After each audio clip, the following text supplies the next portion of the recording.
Hey guys, today we're going to learn to find the square root of any positive integer by using a shortcut method. This method is so easy that you can actually find the square root of any number by just solving it mentally. What we need to do is, let's take the first number, suppose 87.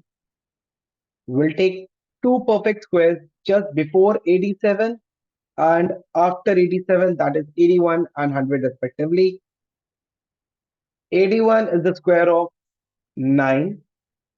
The next part that we are going to do is we are going to take the difference between the two perfect squares, that is 19, and the difference between the two given numbers, that is 6.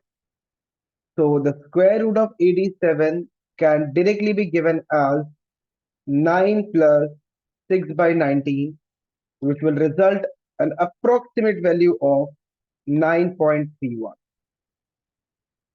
To avoid a confusion, let's take another number. We're taking 150.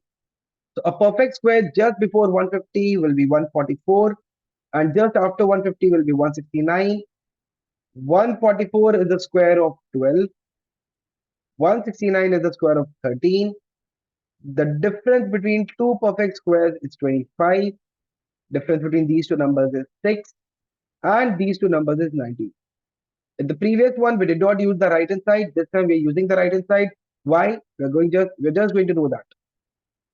So therefore root over 150 can be obtained by either taking 12 plus 6 by 19, sorry, 6 by 25,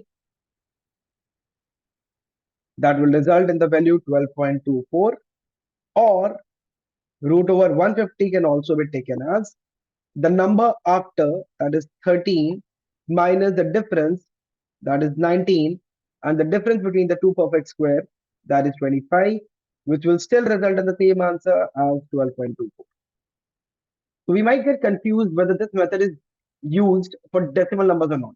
It definitely can, but to find the perfect squares in decimal form is a bit difficult. So what we're going to do is we're going to convert this 9.1 in the form of a fraction such that this can be taken as root over 910 by 100. It means we'll be taking in the power of 10 such that it becomes a whole square.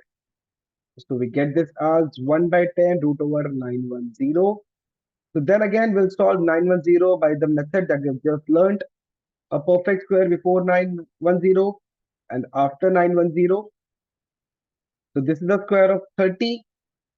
The difference between the two perfect squares is 61 and the difference between these two numbers is 10. Therefore root 910 is 30 plus 10 by 61. That is nothing but approximately 30.16. Hence root over 9.1 can be given as 1 by 10 into 30.16, and that is nothing but 3.016. If you like this method, please like, share, and comment. Thank you so much.